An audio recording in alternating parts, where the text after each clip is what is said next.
आप अपनी इस दबंग गुफ्तगू की वजह से ही पहचाने जाते हैं।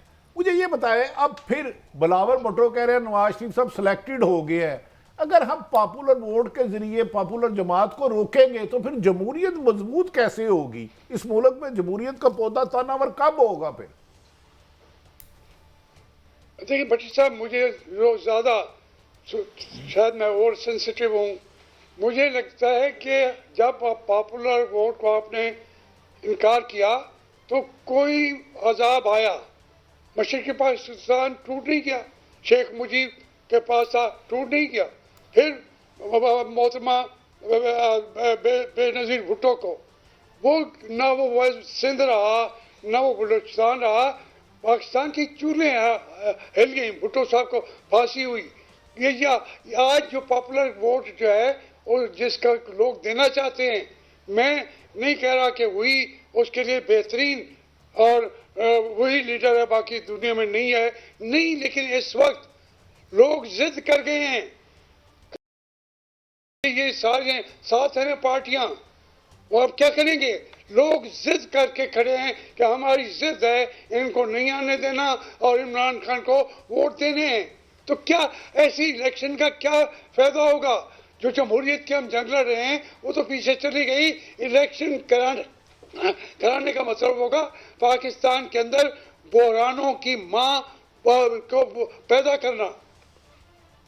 अच्छा हाजी साहब, एक सवाल मैं आपसे पूछूंगा, इसके बाद काजी साहब, क्योंकि मैं आपको बरतानिया दौर का जानता हूं और आपकी स्ट्रगल को मैं खुद थोड़ा सा मैं कुछ विटनेस हूं। आप जब तरीके इंसाफ में जा रहे थे, इस वक्त मुस्लिम लीग नून के बड़े तनावर लोग हैं, वो भी आपके साथ जाना चाहते थे। वो आज नाम जवेद हाशमी से हम सुनना चाहते हैं, वो कौन थे जब आप लाहौर में मुस्लिम? भट्टी साहब, मैं जो भी कहता हूं और जो कहूंगा आपके सामने सच कहूंगा। मेरे साथ कोई जाने के लिए उस वक्त तैयार नहीं था। उससे पहले जब मैं जेल में बैठा था, उस वक्त 2-3 लोगों के नाम आए, मैंने उनको बल्कि रोकने वाला मैं था कि आपको मुस्लिम लीग को इस वक्त मुश्किल हालात में छोड़ के नहीं जाना चाहिए। और उसके लिए वो चूंकि मियाँ साहब ने साद रफीक को पार्टी से तकरीबन निकाल दिया था, तो मैंने मियाँ साहब की भी मिन्नत की, इनकी भी की।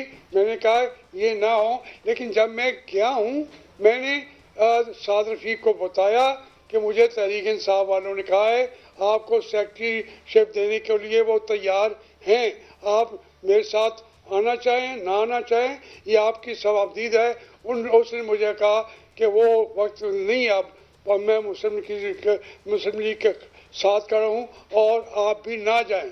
मैंने कहा नहीं, मैं आपके अच्छा, जब आप जेल में थे तो उस वक्त जो 2-3 नाम आए थे जो मुस्लिम लीग नून छोड़ना चाहते थे, उस वक्त उनकी एस्टेब्लिशमेंट की उस वक्त से बड़े अच्छे मरासम थे, क्या उनमें एक नाम ख्वाजा साद रफीक साहब का भी था? देखिए, ख्वाजा साद रफीक एस्टेब्लिशमेंट की बात अलग है, मुझे नहीं पता उसके ताल्लुकात थे ये नहीं थे। मैं दानदारी से बात करूँ, इसका मुझे इल्म नहीं था। लेकिन पार्टी के अंदर उसके साथ ज्यादतियाँ हुई थी। उसको सेक्रेटरी जनरल था पंजाब का, उसको निकाल के अलग कर दिया। हालांकि मैं मियाँ साहब को मैंने कहा कि साद रफीक को ना बनाएं, इसकी जो उजलत है तबीयत में, खोसा साहब का इनका मामला नहीं चल सकेगा, इनको सेक्रेटरी जनरल ना बनाएं। तो फिर वो तो मुझसे नाराज होता। लेकिन जब उनको निकाला गया तो उस वक्त मैंने उसका साथ दिया। अब उसके एस्टेब्लिशमेंट से थे या नहीं थे दूसरी बात है, मुझे उसका कथन थोड़ा सा भी पता होता, मैं आज आपके सामने ज़रूर नाम ले देता। अच्छा, ये अभी जो मैं आपकी बात समझ पाया हूँ, क्या ये एनालिसिस दुरुस्त है या आप ये कहना चाह रहे हैं कि ये शायद इमरान खान की पॉपुलैरिटी इतनी नहीं है जितनी इन रवायती 12-13 या 2 बड़ी पार्टियों से लोगों की जो बेजारी है वो सारी का उसको सारा उसका जो है उसको हो गया, Imran Khan point of reference बन गया उसका, या ये उसकी प्योर, क्योंकि इमरान खान के पास भी कोई इनकलाबी तो नहीं है प्लान, वही सरमायादारी वही सिस्टम सब कुछ। तो क्या इन लोगों से बेजारी की वजह से लोग जो है? जी जी जी मखदूम साहब, बिल्कुल आप सही करें, बिल्कुल सही करें। 75 साल से लोग ये देखते आए हैं कि उनके पॉपुलर आदमी को आगे नहीं आने दिया जाता तो वह अलग हो गए। आज फिर वही मरला आ पहुंचा है कि उनको जिस किस्म का पाकिस्तान हमने दिया है, हम तमाम सियासतदान इसके बराबर के जिम्मेदार हैं।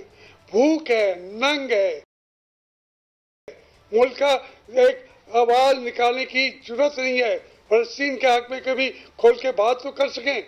ये एक बंदे बंदाई की आदतें हैं। और फिर वो चूंकि मैं कहूँ ना कहूँ, जो एक आदमी लड़ रहा है, जेल में बैठा हुआ है, मैं यकीन से मुझे भी इख्तलाफ आज भी हैं और बिल्कुल मैं अपना हक ये रखता हूँ। वो कहते हैं कि वो हमारी आवाज़ का तर्जमान बन गया है, तो उनके तो दोनों काम पूरे हो गए। एक तो वो हजरत पूरी हो गई, दूसरा तर्जमान उनको मिल गया। तो इसलिए दोनों चीज़ें इस वक्त इकट्ठी हो चुकी हुई हैं और इसका जवाब किसी के पास है नहीं। अच्छा हाशमी साहब, आपकी गहरी नज़र है। बज़ाहिर पीपल्स पार्टी के लिए कोई मुश्किलात नहीं, लेकिन वो भी कह रहे हैं हमारे लिए लेवल प्लेइंग फील्डिंग नहीं है, हमें मौका नहीं दिया जा रहा। मौलाना फजल रहमान साहब भी कह रहे हैं। तो बज़ाहिर इनके लिए तो कोई मुश्किलात नहीं है, एक सियासी जमात है जिसे इंतहाबी मुहिम नहीं चलाने दी जा रही। तो पीपल्स पार्टी क्यों ऐसा कह रही है? उन्हें तो जलसे जुलूस में कोई रुकावट नहीं डाली जा रही। आप मुझे बताएं, आज साद रफीक साहब ने प्रेस कॉन्फ्रेंस नहीं की जी। वो कहते हैं हमारे हल्के तोड़ दिए गए हैं। शहबाज शरीफ साहब का हल्का भी तोड़ दिया गया है। ये हमारे साथ भी ज्यादतियां हो रही हैं। फिर कौन रह गया? सब को शिकायत हैं कहीं से। और मैं इससे हट के बात करता हूँ। मैं कहता हूँ कि इनको इक़्तिदार नहीं मिलेगा। ये मांगना चाहते हैं इक़्तिदार उनसे। वो अब बिलावल भुट्टो साहब भी डायरेक्टली तो नहीं कह रहे, मांगना चाहते हैं उनसे। मौलाना भी मांगना चाहते हैं उनसे। हत्ता कि इमरान खान भी मांगना चाहता है इक़्तिदार उनसे।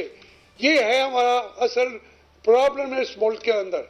ये खड़े हो जाएं, अगर कमिटमेंट करें पाकिस्तान के साथ, जमहूरियत के साथ, और फिर कहें कि जो जीतता है जीतने तो कितने देर मुल्क चलाएगा अगर वो।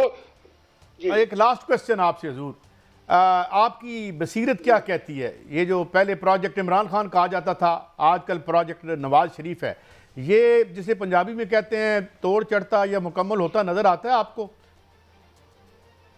मुझे तोड़ चढ़ता नहीं लगता, कतई नहीं लगता। वो कोई मजबूरी हो जाए हर तरफ से, बैनुल-अक़वामी लोग कर ये वो। इस बसीरत अफरोज गुफ्तगू को हाशमी साहब, वक्त की दीवार आ जाती है मगर आपसे बात वक्त का यानी एहसास ही नहीं होता। बहुत शुक्रिया, आपने हमें वक्त दिया, हमें एनलाइटन किया। It is a great pleasure having you on the show.